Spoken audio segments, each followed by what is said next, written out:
ele foi condenado injustamente pela morte de sua esposa e 2 filhos, uma tragédia que abalou sua vida e sua comunidade. Porém, a verdade só veio à tona há 13 anos, depois de sua prisão, e o que a justiça revelou surpreendeu os Estados Unidos inteiro. Esta é a história real de David Cain, um caso marcado por erros, mistérios e uma busca incansável por justiça.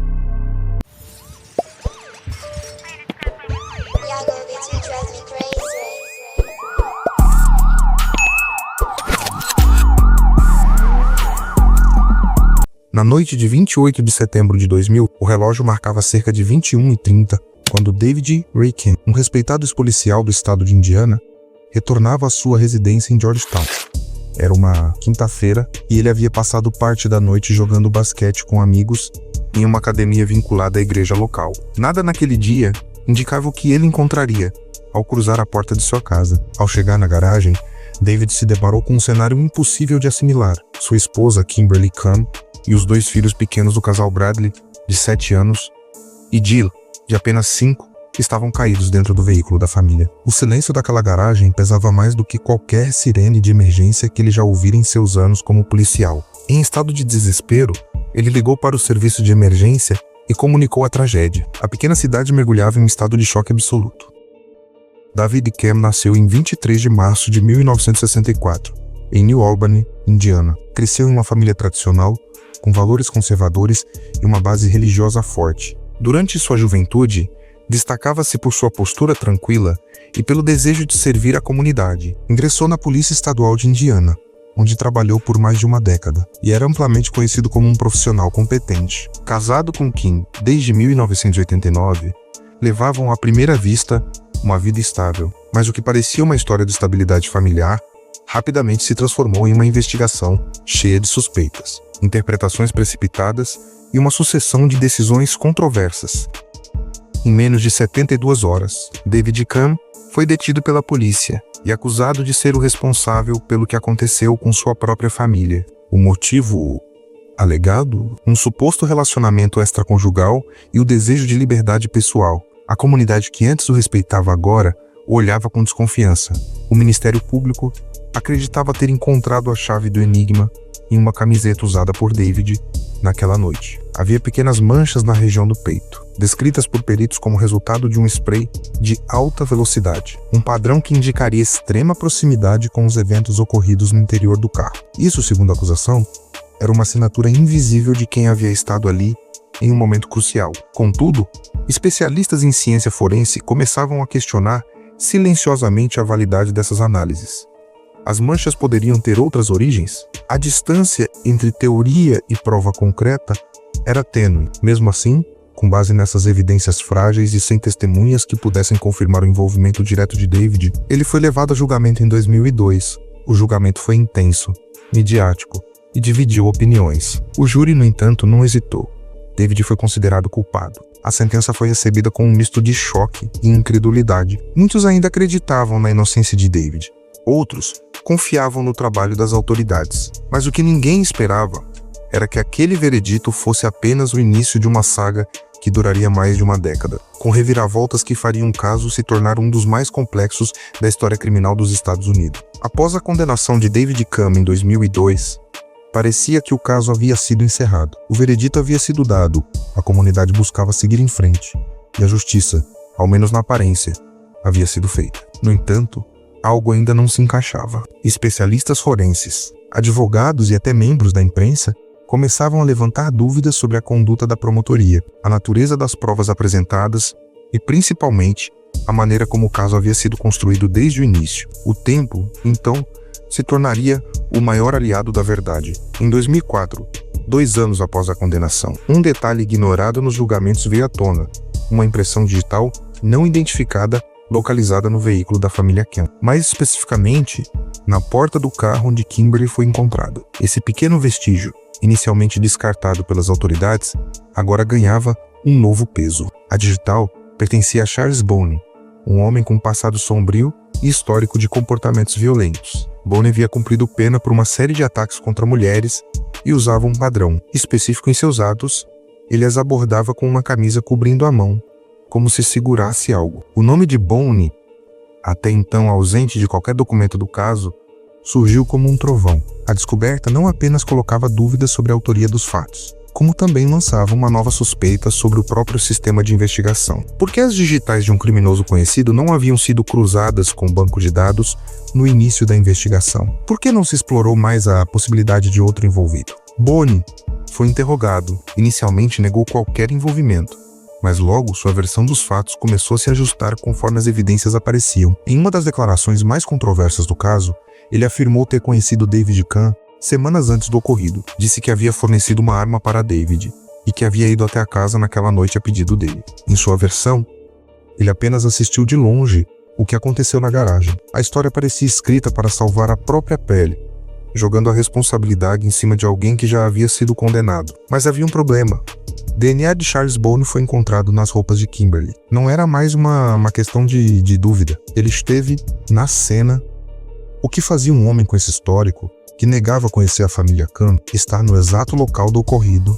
E porque havia mentido inicialmente, essas revelações forçaram a justiça a reavaliar o processo. Em 2005, o julgamento de David foi anulado por má conduta da promotoria, incluindo a apresentação de provas inadmissíveis e manipulação de evidências. No ano seguinte, em 2006, ele foi julgado pela segunda vez. E mais uma vez, mesmo diante de crescentes dúvidas e da presença de um novo nome na história, David foi condenado novamente, mas a pressão aumentava. O público começava a se dividir entre os que acreditavam que David era culpado e os que viam nele um homem injustiçado. O caso virava tema de debates jurídicos, programas de televisão e teses acadêmicas. A defesa passou a trabalhar intensamente para provar que Charles Boni não apenas esteve na cena, como poderia ter agido sozinho.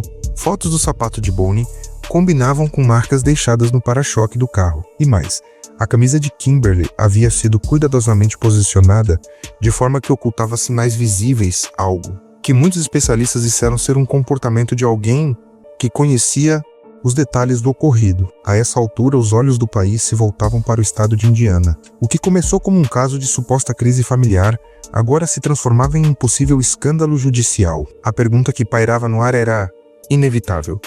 David Kahn era culpado ou estava pagando por erros cometidos por outros? Agora me diga, você acha que David era mesmo culpado ou estava no lugar errado, na hora errada? Deixe sua opinião nos comentários. E se está gostando da história, curta e siga para mais casos como este. Em 2009, após 2 condenações e quase uma década atrás das grades, a defesa de David Kahn finalmente conseguiu que a Suprema Corte de Indiana anulasse o segundo julgamento, novamente por má conduta da promotoria. Desta vez, a crítica recaía sobre o uso indevido de testemunhos sobre supostos relacionamentos extraconjugais de David, que não tinham qualquer conexão direta com os eventos daquela noite. A corte decidiu que essas informações haviam influenciado indevidamente o júri. Agora, uma nova chance surgia. Um terceiro julgamento estava prestes a acontecer, e com ele, a promessa de que, finalmente, toda a verdade viria à tona. Mas antes disso, era preciso enfrentar o passado, investigar o presente e expor todas as falhas cometidas ao longo da história. Enquanto David permanecia preso, sua equipe de defesa começou a reunir evidências sólidas de que Charles Boni, e não David, tinha maior envolvimento nos eventos daquela noite. A narrativa oficial construída pelo Ministério Público se desfazia aos poucos. Foi revelado, por exemplo, que a camiseta de David D., aquela usada como prova-chave, estava contaminada com DNA de Boni. Isso contradizia a linha acusatória de que David teria agido sozinho. O padrão das manchas na camiseta, antes descrito como spray de alta velocidade, foi reavaliado por peritos independentes, que atestaram não havia consistência científica que ligasse aquilo à versão da promotoria. Mais ainda, imagens de segurança provaram que David Kahn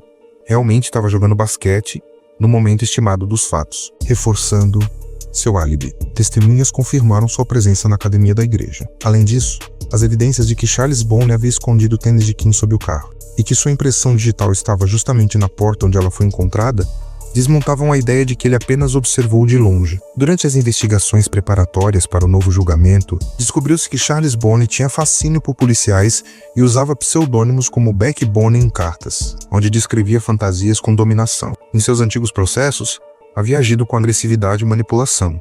E agora, diante da justiça, repetia o padrão. Tentava salvar a si mesmo às custas de outra pessoa. Em seu depoimento, porém, caía em contradições. A cada novo interrogatório, sua versão mudava. A defesa de David trouxe tudo isso à tona. O histórico de Bonnie, suas ligações com a cena, as incongruências nas análises forenses e, principalmente, o comportamento omissivo e tendencioso da promotoria nos julgamentos anteriores. O novo júri, dessa vez, ouviria uma história muito diferente das anteriores. Em 2013, mais de 13 anos após aquela noite que mudou tudo, David Camm foi finalmente julgado pela terceira vez. O julgamento, que durou semanas, foi acompanhado por milhares de pessoas. Advogados, especialistas, jornalistas e curiosos assistiam a cada detalhe como se estivessem diante de um drama de tribunal que ultrapassava qualquer roteiro de ficção. Quando o veredito final foi lido, o tribunal ficou em silêncio.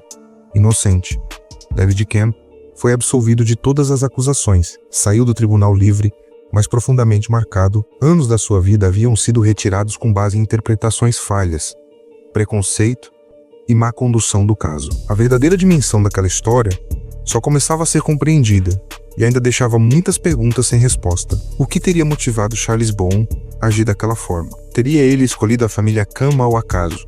Ou havia algum elo oculto que nunca foi totalmente esclarecido? Porque, mesmo com evidências contrárias, a promotoria insistiu por tanto tempo em manter David atrás das grades. Essas dúvidas ecoaram não apenas em Indiana, mas em todo o país. Agora quero saber sua opinião. Você acha que Charles Bone estava dizendo toda a verdade? Ou ele omitiu algo importante? Comente aqui embaixo. E se gosta de histórias reais, com reviravoltas inesperadas, siga para mais relatos como este.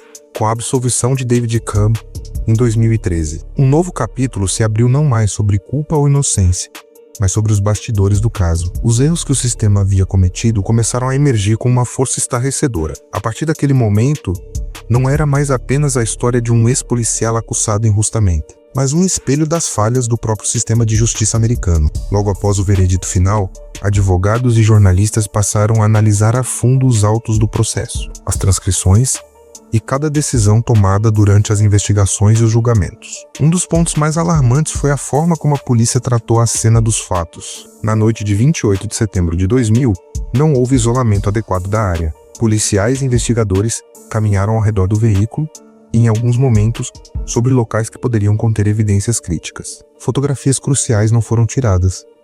A cronologia dos eventos naquela noite foi mal documentada. Pior, vários itens foram manuseados sem o devido cuidado. A acusação baseou boa parte de seu argumento inicial em uma análise forense extremamente controversa.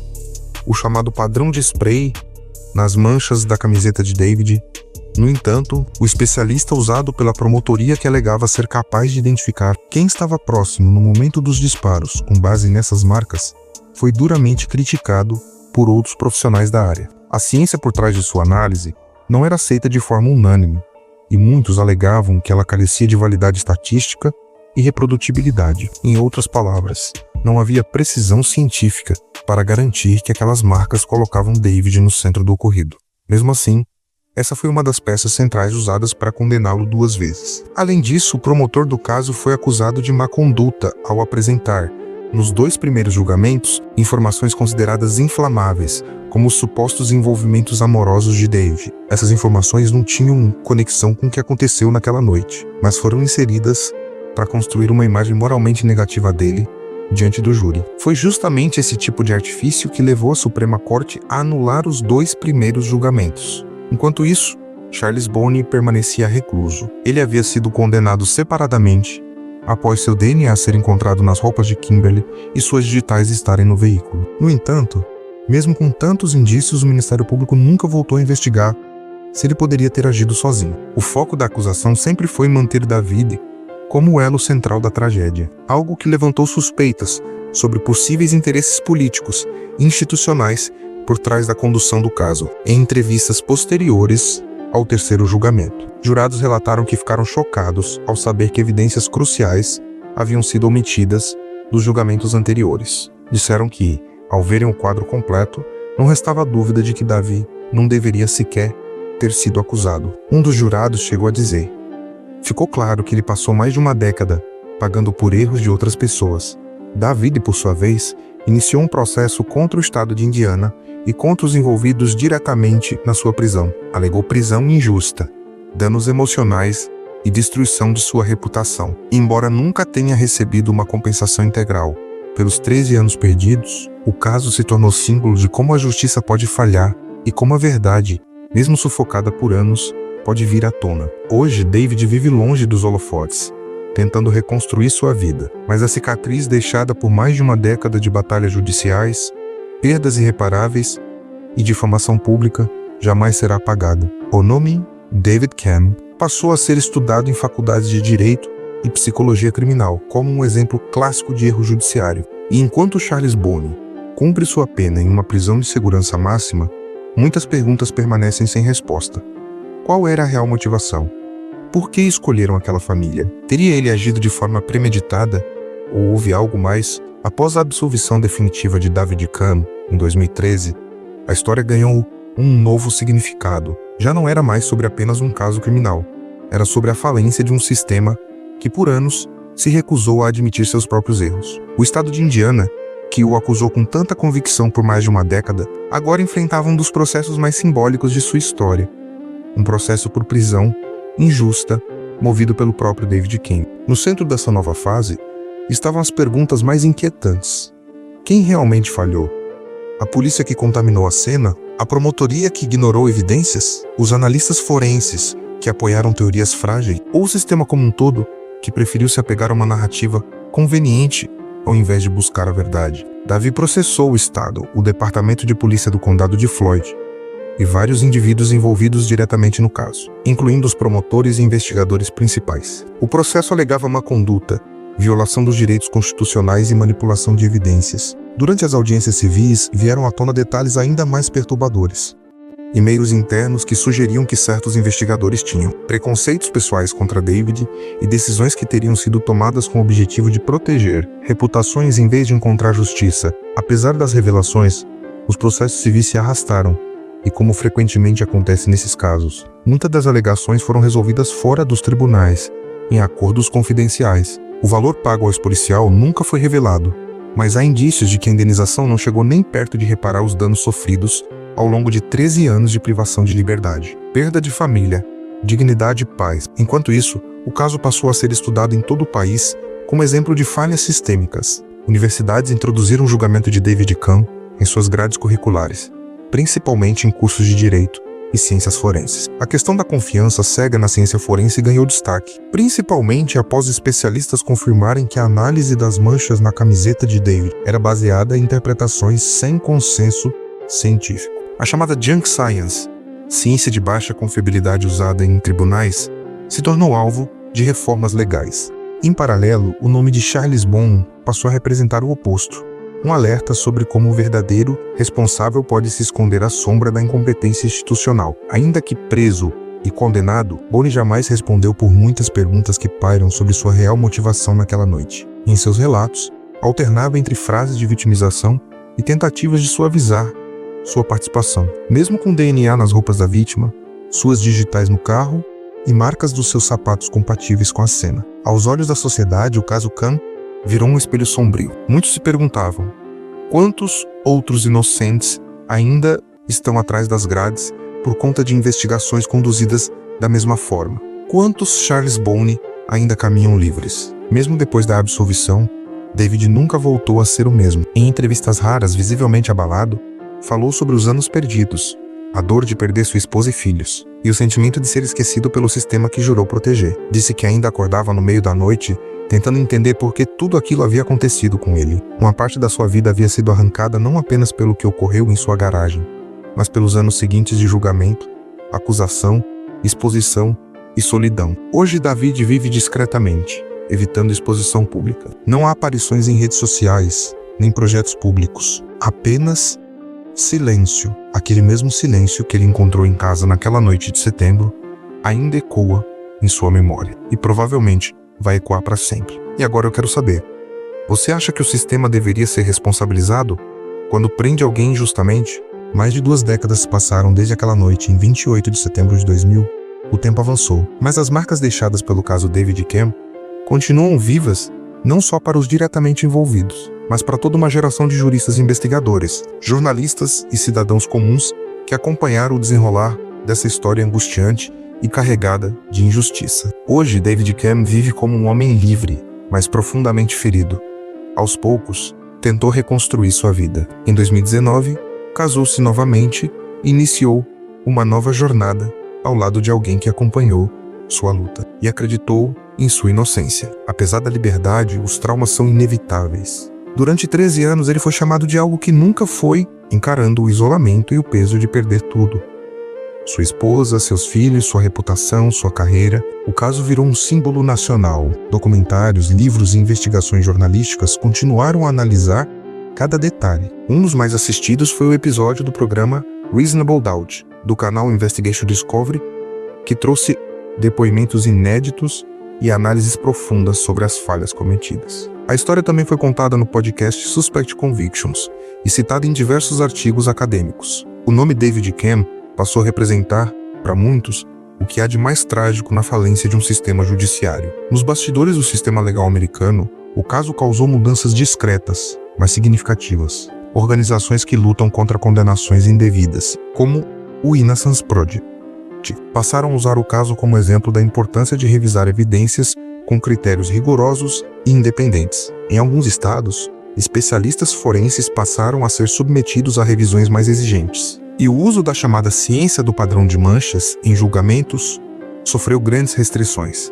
Quanto a Charles Bond, ele continua cumprindo sua pena de prisão perpétua no sistema penitenciário de Indiana. Embora condenado por sua participação nos eventos daquela noite, muitos ainda se perguntam se ele disse a verdade por completo. Nunca houve um novo julgamento específico para esclarecer a versão completa do que aconteceu. O sistema considerou que, com sua condenação e a absolvição de David, o caso havia sido encerrado judicialmente. Mas no imaginário público, muitas lacunas ainda permanecem. A família de Kimberly Camm, especialmente os pais dela, passou por uma jornada própria de dor e dúvida. Em determinados momentos da investigação, acreditaram na culpa de David. Em outros, foram confrontados com evidências que abriam espaço para a incerteza. Em entrevistas posteriores, alguns membros expressaram o desejo de que a verdade plena, se é que pode existir, um dia venha à luz de forma indiscutível. O caso David Camm, mesmo encerrado nos tribunais, nunca encontrou um fim emocional. Ele permanece como uma ferida aberta em todos que o acompanharam. Não há